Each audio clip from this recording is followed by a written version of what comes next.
ڕۆژهەڵاتی کوردستان سەبارەت بە گیان لە دەستدانی ژینە ئەمینی و کاردانەوەکان و ڕێکارە یاسایەکان بۆ ئەم بابەتە چین. میوانەکەم بەڕێز مازیار تاتانی کە بڕێزیان پارێزەرن ڕاستەوخۆ لە تارانەوە بەڕێگەی سکایپ میوانی ئێمە دەبێت. کاک مازیار زۆر سپاس بۆ ئامادەبوونت. چی نامۆ هەیە چ تەمو مژاویەک هەیە لە مردنی ژینە ئەمینی ئەم کاردانەوە زۆری بۆچی لێکەوتەوە؟ جناب دووکو پارێزەرێک چی نامۆ و نایاسایی لەم کەیسەی ژینایەت بەدی دەکەی؟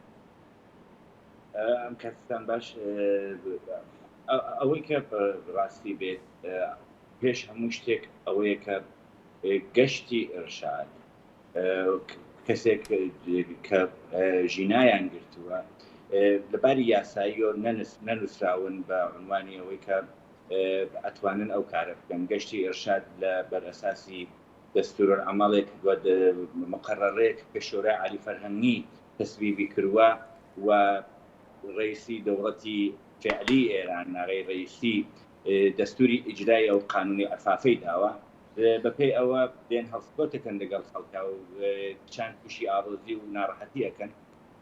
ئەوەی کە بێت ئەسڵ ئەوەیە کە گەشتی ئێرشاد بنەمای قانونی نییە، چون لەبەر خاتری ئەوە گەشتی ئێرشاد ئەگەر وەکو زابطی قەزایی ڕەفتار بکە ئەبێ بەپێی دەستوری قەزایی ڕەفتار بکە، ئەبێ دەستوری داچستان و بەرپرسی قەزایی پێبێت کە پێیان نییە و بنابەرین ئەساسەن وجودی گەشتی ئێرشاد مەبنای قانونیە. هەر بۆیە لە خەبەرەکانی هاتووە کە لە ناو داخلی حکوومەتیشا دادی ئەمری بە معروف و نەهی ئەز منکر داوای هەڵوەشاندنەوەی گەشتی ئێرشادی. باش لە سادا دەبینین لە سەرانسەری جیهانەوە کاردانەوە هەیە بۆ مردنی ژینە و لە نێویشاندا لە ئێران مانگرتم ڕاگەنراوی لە چەند شارێک لە ڕۆژهەڵاتی کوردستان بە دیاریکراوی گەرباسی لێوەکەین بۆ مردنی ژینە. یعنی دەکرێت حکوومەتی ئەو وڵاتە چۆن بێتە سەرخەت لەسەر کەیسێکی ئەم بابەتە؟ دەکرێت ئەگەر ئەو هێزانەی ئەو پاراستنی نیشتیمانی ئەو پۆلیسانەی کە تاکو ئێستا لە کەوانەیە کا بە بەرپرسیار دادەنرێن لە مردنی ژینە لێ پێچینەوەیان لەگەڵ بکرێت لەلایەن حکوومەتی ئێرانەوە؟ پێویستە پێش هەموو شتێک ئەوە بڵێن کە خەڵک تووڕەن، خەڵک ناڕازین، ناڕزایی خۆیان لە ڕێگای ڕێپێوان و دروشتدان و بەستنی دوکانەکانیانەوە لە ڕێگای اعتسابەوە دەرئەبرن. ئەوە شتێکی نایاسایی نییە. ئاعتراز بەڕەسمی ناسراوە لە قانونی ئێرانە، لە قانونی بنەڕەتی ئێرانە ئاعتراز لە ڕێگای ڕێپێوان و بەڕەسمی ناسراوە. بنابەرین هەر چێشنە ئاعترازێک بەڕەسمی ناسریێت وەکو اعتساب.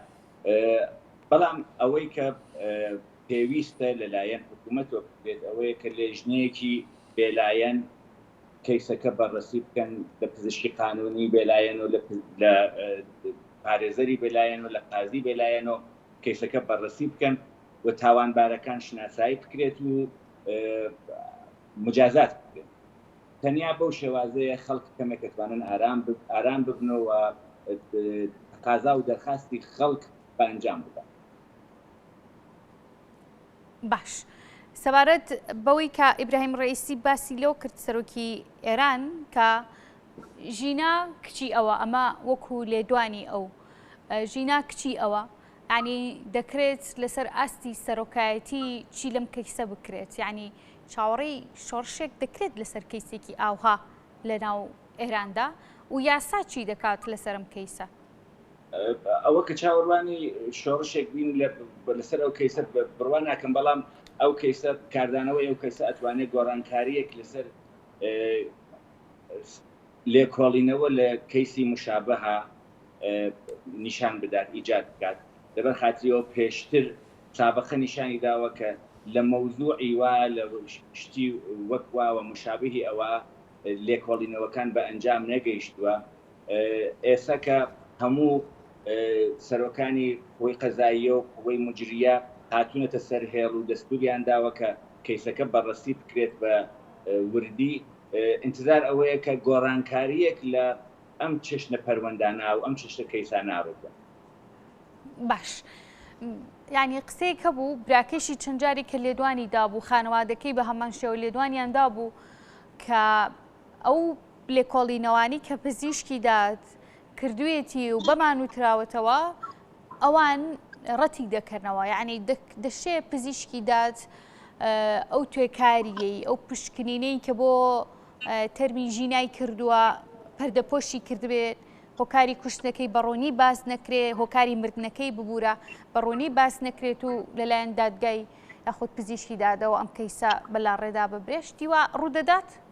ئەگەر لێژنەیەکی بێلایەن نەبێت احتماڵی ئەوە کەشتی وا ڕووبدا هەیە. بۆچی شتێکی لەو بابەتە ڕوودات؟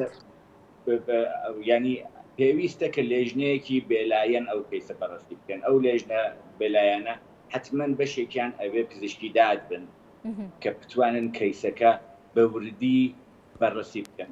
ئەوەی کە لێکۆڵینەوەیەکی جەستەیی لەسەر تەرمی ژینا ڕووی نەداوە حتمما ئیرادێکی زۆر گەورەیە، بەڵام سەوابقی پزیشکیەکە لە بیمارستانی کەسرا ئەتوانێت نیشان بدات کە بە هۆی مەرگی ژینا چی بووە و بتوانێت لە لێژنەیەکی بێلایەنە تاکی دەکەم لەسەرەوە کە لێژنەکە ئەوێ بێلایەن بێت کە پزیشکی دادیش بەشێک لەو لێژنە ئەوێ ببێت کە ئەتوانن دەلیلی و ئەلەتی ئەسلی مەرگی ژینا ئەلام بکەن و ئەگەر ئەوە درستی بچێتە پێشەوە حتمما ئەنجامەکەیشی بە درستی ئەبێت. باشە، وەکو پارێزەران ئەگەر چالاکوانانیش بێتە پاڵتان کە باسی لێو دەکەم زۆرجار چالاکوانان ڕۆڵیان هەیە لەوەی کە کەیسێکی یاسایی بەلاڕێدا برێت ئەوان بێنە سەرخەت فشار بێنن لۆبی دروست بکەن کاریگەری هەبێت لەسەر پرسە یاساییەکانیش چۆن دەتوانن لەسەر داکۆکی لەسەر ئەم کەیسە بکرێ؟ ئەبێ ئاماژە بەوە بکرێت کە سندیکای پارێزەرانی ئێران لە هەموو شوێنێک بە زۆربەیان بەیانیەیان داوای لێکۆڵینەوەیان بەڕوونی لێکۆڵینەوەی ڕوونیان لەسەر کەیسەکەی ژینا کردووە و داوایان کردووە کە تاوانباران سزا بدرێت. حتمما ئەوە داواکاری خەڵک، داواکاری فعالانی مەدەنی ئەتوانێت تەسیری زۆر مستەقیمی ببێت لەوە کە بەڕستی کەیسەکە و بەلا ڕێگا نەچێت. لە عینی حاڵە بوونی پارێزەری بێلایەن حتمما ئەتوانێت بەر لەوە بگرێت کە کەیسەکە بەلاڕە. باش، کاک مازیار، پرسی ژنان لە وڵاتی ئێراندا چۆن تەماشا دەکرێت؟ یاسای تایبەت بە توندوتیژی دژ بە ژنان لە وڵاتەیە چۆن کاری لەسەر دەکرێت؟ خودی یاساکە چۆنە؟ شێوازێکی مەتاتی هەیە؟ شێوازێکی لاستیکی هەیە؟ دەتوانێت دەستکاری بکرێت؟ یاساکە تا چەند بە دڵی هەم خانمانی وڵاتەیە و یاساکە تا چەند گونجاوە بۆ داکۆکیکردن لە مافی ژنان؟ یاسای دژ بە توندوتیژی دژ بە ژنان لە پەرلەمانی ئێرانە پەسەند کراوە، بەڵام بەهۆی ئەوە کە ڕەزایەتی فعالینی ژنانی ئێرانی لەگەڵ نییە و